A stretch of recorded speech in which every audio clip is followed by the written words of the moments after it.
Okay, so morning friends, I'm Dr. Sushant Soni and I'm the pathology faculty and author with the institute.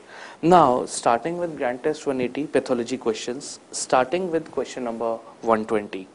What we see here is 2-year-old boy with Bruton's agammaglobulinemia has Streptococcus pneumoniae infection, which is most likely cause of increased bacterial infection, and the answer is 4, that is neutrophil opsonization defect.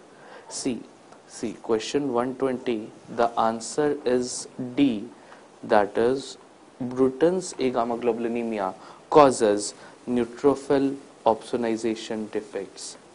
It causes neutrophil opsonization defects.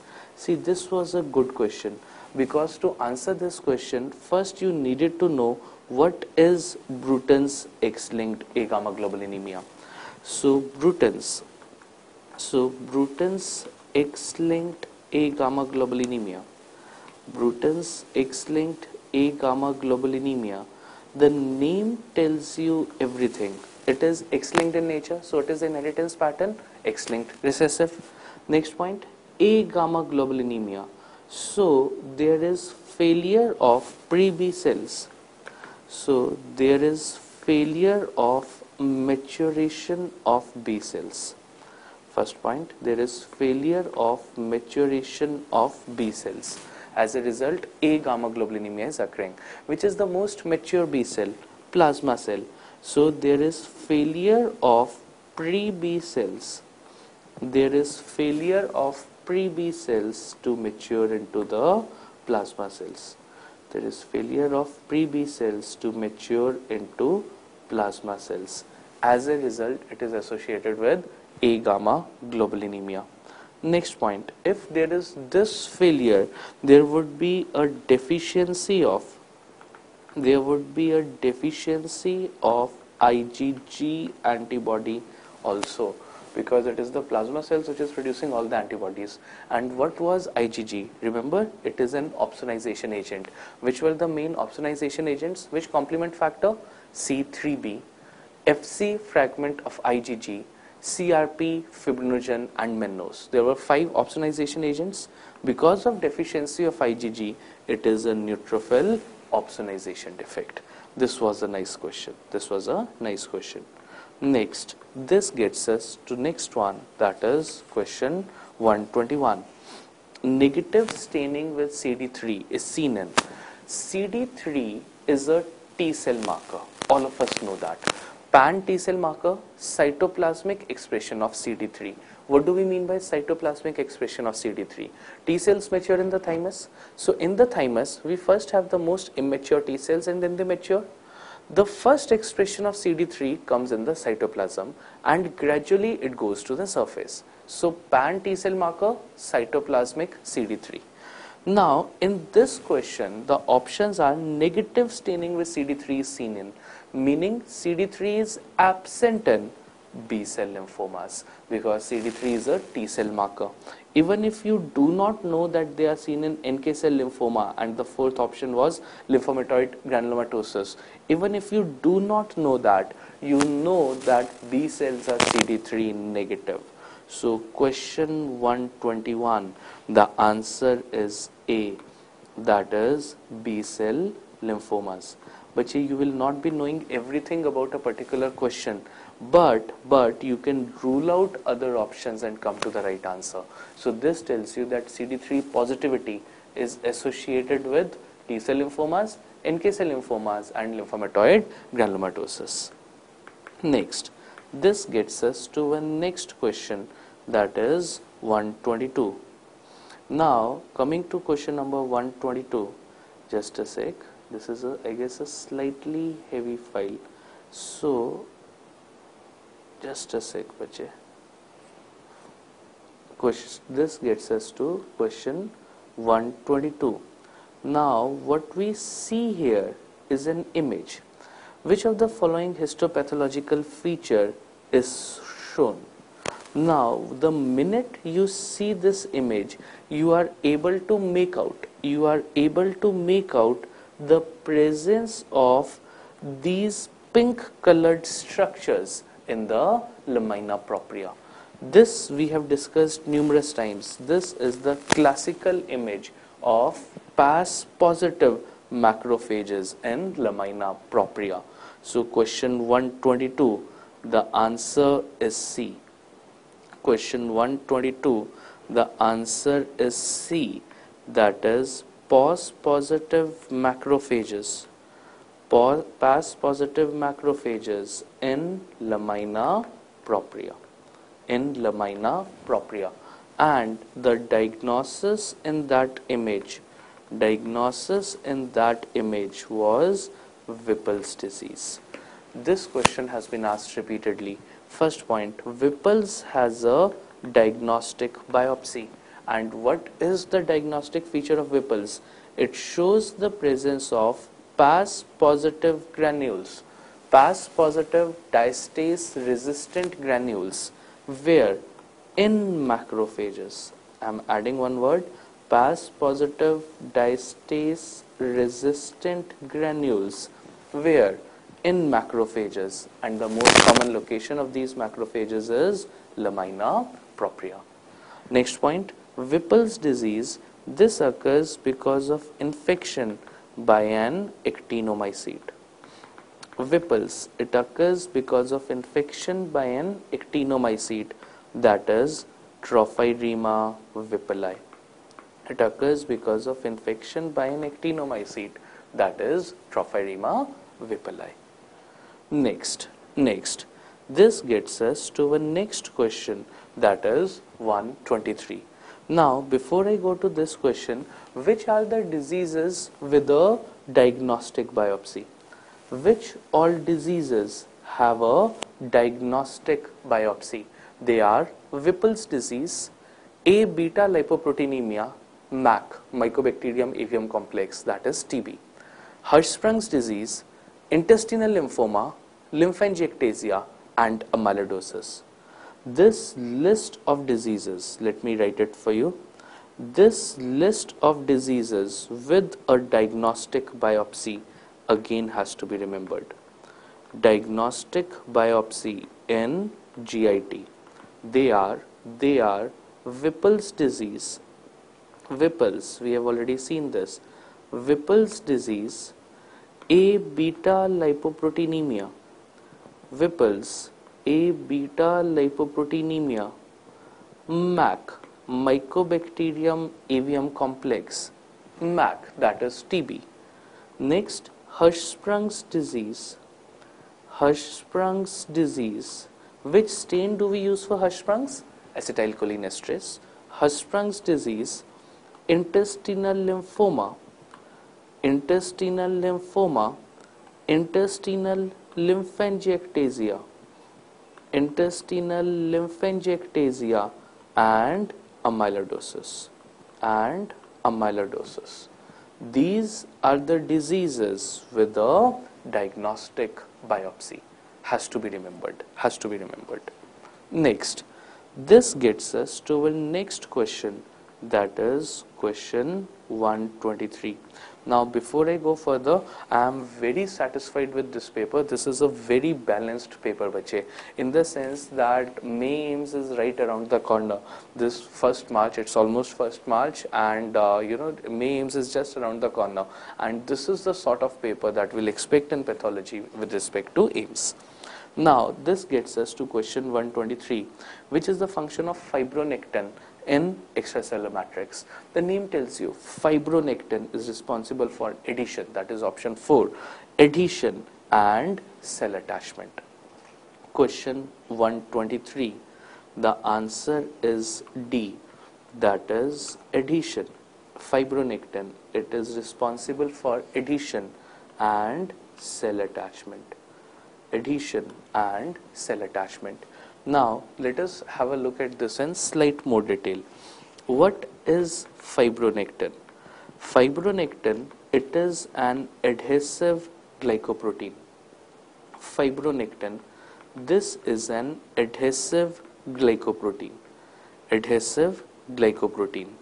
Next point, it is present in 3 forms, that is plasma, that is in the plasma, or the plasma form which is involved in blood clotting. Plasma form which is involved in blood clotting, a cell surface form which binds to the cell surfaces transiently or permanently? Transiently. Cell surface form which binds to cell surfaces. A cell surface form which binds to cell surfaces transiently. Binds to cell surfaces transiently. And the last is matrix form. Last is the matrix form which is fibrillar in arrangement. Matrix form which is fibrillar and is responsible for adhesion and cell attachment. Next, this gets us to our next question, that is 123. Now, before we go further, let us have a look at elasticity also. In question 123, the third option was elasticity. Let us have a slight look at this also. It is the elastin protein. It is the elastin which is responsible for elasticity of the structures. Elastin, this is responsible for elasticity of the structures. What do we mean by elasticity of the structures? Example, pinna of the ear. Example, pinna of the ear and wall of aorta. Pinna of the ear and wall of aorta. This is elastin, that is option C. Elasticity is by elastin. Cell adhesion and attachment is by fibronectin. And the last is proteoglycans. Last point, proteoglycans. Proteoglycans, they are responsible for selective passage of molecules. Proteoglycans, they are responsible for selective passage of molecules. Responsible for selective passage of molecules and binding of growth factors. Selective passage of molecules and binding of growth factors in extracellular matrix. Binding of growth factors in extracellular matrix. This is the role of elastin and proteoglycans. So question 123, that is the role of fibronectin was adhesion. Just a sec, I don't know, the file is actually heavy. Was adhesion and cell attachment, binding of signaling molecules and selectivity for passage of molecules, that is option A and B, was by proteoglycans. Elasticity is by elastin. Next, gross image is given. The minute you see this image, let me magnify it for you, we are able to make out that this is liver with pointed areas, that is the dark congested areas with the tan brown normal areas. So this is nutmeg liver. This is nutmeg liver, which is seen in right-sided heart failure. Think of it yourself, congestive heart failure. Right-sided heart failure leads to venous congestion, in turn leading to nutmeg liver. So question 124. Question 124. The diagnosis on the image was nutmeg liver, which is associated with right-sided heart failure, which is associated with the option B, that is right-sided heart failure. I need not tell you that nutmeg liver, the congested areas are the perivenular areas, whereas the tan brown normal are the periportal areas. The congested areas are perivenular in nature. Congested areas are perivenular in nature, whereas the tan brown normal liver is periportal in nature. This, I'm sure everybody knows this, bache. Everybody knows this. Next point. So this gets us to our next question, That is question 125. This gets us to the next one, that is question 125. Now, starting with this, FNAC is not able to detect which of the following. I guess this is a spotter. This is a non-discriminatory, easy question, and the answer is follicular carcinomas. Question 125, the answer is C, that is follicular carcinomas. Now, before we go further, let us have a look at easy one-liners with thyroid. First question, investigation of choice for thyroid lesions. Investigation of choice for thyroid lesions. FNAC, biopsy, radioactive iodine uptake, ultrasound. Answer, FNAC, fine needle aspiration cytology. Next point, most common thyroid malignancy. Most common thyroid malignancy, papillary carcinoma thyroid, PTC, papillary carcinoma thyroid, followed by follicular carcinoma. Papillary carcinoma thyroid followed by follicular carcinoma. Next point, FNAC can detect all. FNAC can detect all except, it can detect all except follicular carcinoma. It can detect all except follicular carcinoma. Why? Because by FNAC we cannot differentiate. By FNAC we cannot differentiate follicular adenoma from carcinoma. We cannot differentiate follicular adenoma from follicular carcinoma. What do we need to make a diagnosis of follicular carcinoma? What do we need? Capsular invasion or metastasis. To make a diagnosis of follicular carcinoma, capsular invasion or metastasis is needed. Now my question to you was that on one hand I am saying that by FNAC I am not able to differentiate follicular adenoma from carcinoma. Then how am I able to make a diagnosis of PTC? That is diagnostic hallmark. Diagnostic hallmark of papillary thyroid carcinoma.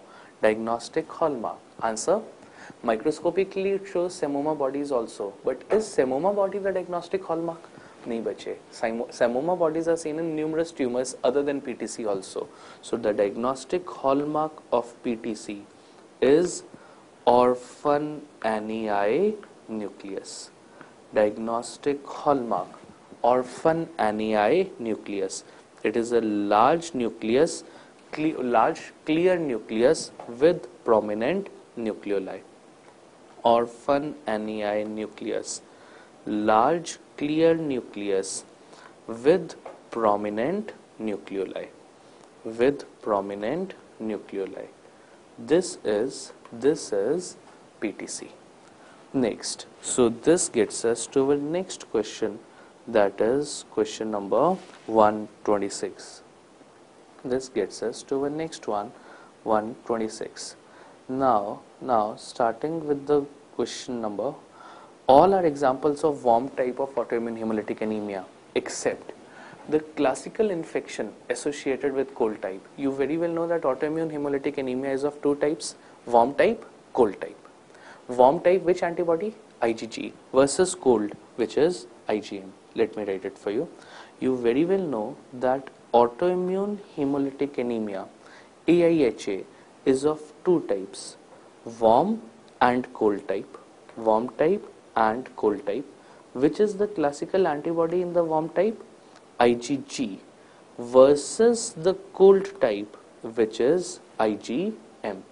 Which is the larger antibody? IgM. IgM is a large pentameric antibody, so it fixes complement.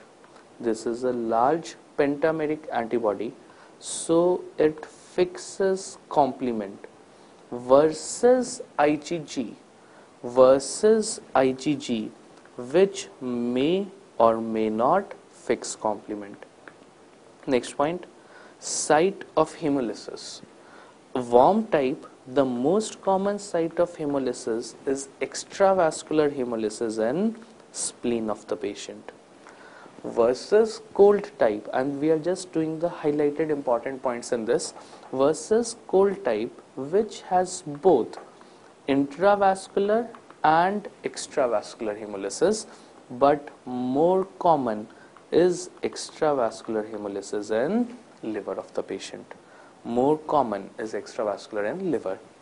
Last point, examples. Examples. Worm type, it is associated with CLL, chronic lymphocytic leukemia, SLE, systemic lupus erythematosus, and other idiopathic causes. That is, the causes are unknown. Versus cold type, where the classical infection associated with cold type of AIHA is Mycoplasma pneumoniae. Where the classical infection with cold type is Mycoplasma pneumoniae. So this was the question. This was the question. All of the following are associated with worm type except the answer is 4, that is Mycoplasma pneumoniae. The answer is D, Mycoplasma pneumoniae. This is a feature of cold type of AIHA. Next. This gets us to our next question, that is question 126. No, we just did 126. This gets us to our next question, that is question number 127. Regarding amyloidosis, all are true except sensitivity of amyloidosis from rectal biopsy is more than abdominal fat. Nahi bache. Sensitivity of abdominal fat is more than rectal biopsy. Option A is true. Let us keep on writing this side by side. Sensitivity of abdominal fat is more than rectal biopsy. It is more than rectal biopsy. But which is the most specific test? Which is the most specific site of biopsy in amyloidosis?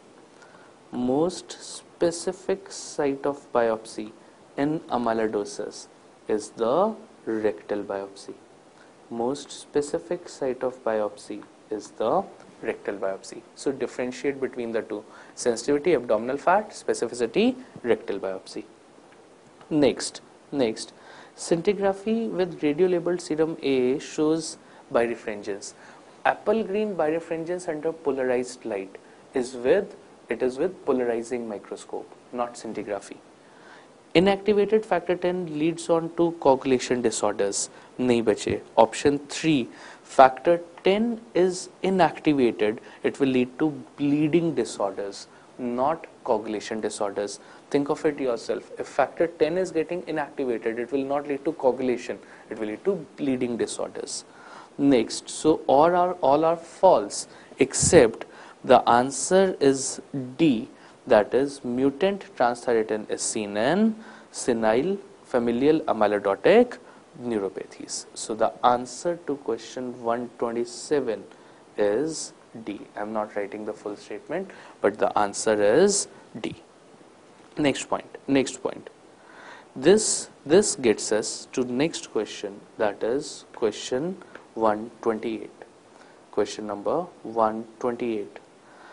All are features of Burkitt's except Burkitt's is associated with EBV. I can divide Burkitt's into 3 types: endemic or the sporadic type, HIV associated endemic, that is African type, sporadic type, and HIV associated. So EBV is seen in Burkitt's. Next, lymph nodes are not commonly involved. Agreed. The most common site is mandible or the jaw. Translocation 814 is common and it is responsive to chemotherapy. Burkitt's is a chemotherapy responsive tumor, not unresponsive. So question 128, the answer is D, that is Burkitt's is unresponsive to chemotherapy. Burkitt's is unresponsive to chemotherapy. This is false. It is responsive to chemotherapy. Now what we discussed was I can classify buckets into three types. Let me write it for you. I can classify buckets into three types, that is endemic or the African type, endemic or the African type, sporadic or non-endemic in nature, sporadic or non-endemic in nature, and the last is HIV associated. Next point, we very well know that buckets is associated with EBV, Epstein-Barr virus. So which is the most common buckets which is associated with EBV? Answer, it is the endemic type. 80 to 90% of endemic type is EBV associated. That is why it is endemic in nature, followed by HIV at 30 to 40%, and last is sporadic at 20 to 30%. Next point, most common site in endemic type is mandible. Most common site in endemic type is mandible. Sporadic is ileocecal junction, whereas HIV associated is lymph node. Most common translocation 814, and it is responsive to chemotherapy. So answer is D. Next, this gets us to our next question, that is question 129. Following fish depicts what? Now what you see here, let me enlarge this a bit.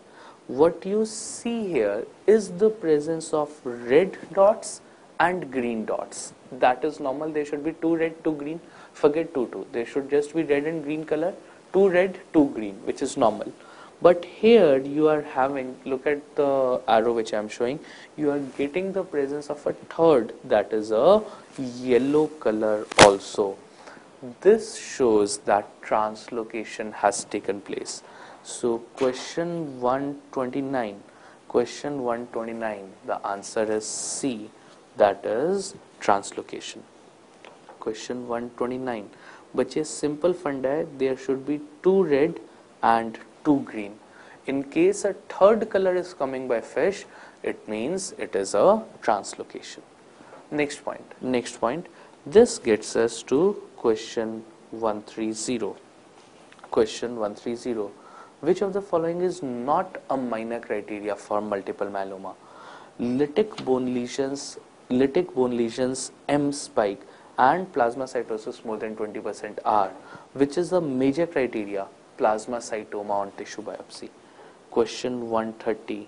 The answer is C, that is plasmacytoma. Plasmacytoma on tissue biopsy. These days we go for the IMWG, International Myeloma Working Group criteria. Major and minor criteria for multiple myeloma was used earlier. So let me just write down the major criteria for multiple myeloma. There are 3 major criteria for multiple myeloma. If you know the major ones, minor ones can be ruled out as such. The major criteria for multiple myeloma is plasmacytoma on tissue biopsy. Plasmacytoma on tissue biopsy. Next, bone marrow plasmacytosis. Bone marrow plasmacytosis with more than 30% plasma cells. In the question, the option was 20%. It is not 20, 30% plasma cells. 30% plasma cells. Next, last is M spike. Last is monoclonal globulin spike or M spike. Monoclonal spike of IgG more than 3.5 grams per deciliter. IgG more than 3.5 grams per deciliter. IgA more than 2 grams per deciliter. More than 2 grams. And the last is light chain excretion. Light chain excretion on urine protein electrophoresis, or simply keep it as light chain excretion in urine of more than 1 gram per 24 hours. More than 1 gram per 24 hours. These are the major criteria. These are the major criteria for making a diagnosis of multiple myeloma. Next, this gets us to the next question, that is question 131. True about GIST is all, except GIST stands for, just a sec bache, GIST stands for gastrointestinal stromal tumor. GIST, gastrointestinal stromal tumor. You know the points with GIST very well. Cell of origin, interstitial cells of Kajal. Most common site, stomach. It is not the duodenum, stomach. So the answer is A. It has well-defined margins. Necrosis and ulceration is common, and imatinib is also effective. So question 131, the answer is A. That is, most common site of GIST is duodenum. It is not duodenum bache. The most common site of GIST is stomach. Next point, let us see this in slight more detail. Gastrointestinal stromal tumor. Cell of origin. Cell of origin is interstitial cells of Kajal. Cell of origin, interstitial cells of Kajal. Please don't call it as Kajal, Kajal. What is the normal function of interstitial cells of Kajal? They are the pacemaker cells. That is, they control GI peristalsis. They control GI peristalsis. Last point, one of the commonly asked questions with GIST are the markers. Markers of GIST. The most sensitive markers for GIST, the most sensitive marker is CD117, CD117 or c-KIT, seen in 95% of the patients, versus the most specific marker, which is DOG1, that is designed for just one marker, DOG1. Done. This is GIST. Next point. This gets us to our next question, that is question 132. True about crescentic glomerulonephritis. Crescentic glomerulonephritis is also called as RPGN, rapidly progressive glomerulonephritis. Why do we call it as crescent? Because of the half moon shape. So before I go further, this is what we mean by crescentic glomerulonephritis. This is the glomerulus in which capillaries are pushed to one side.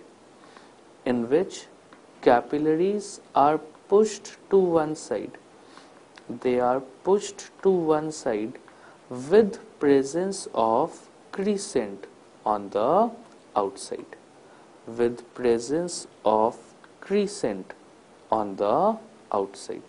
This is a crescentic glomerulus.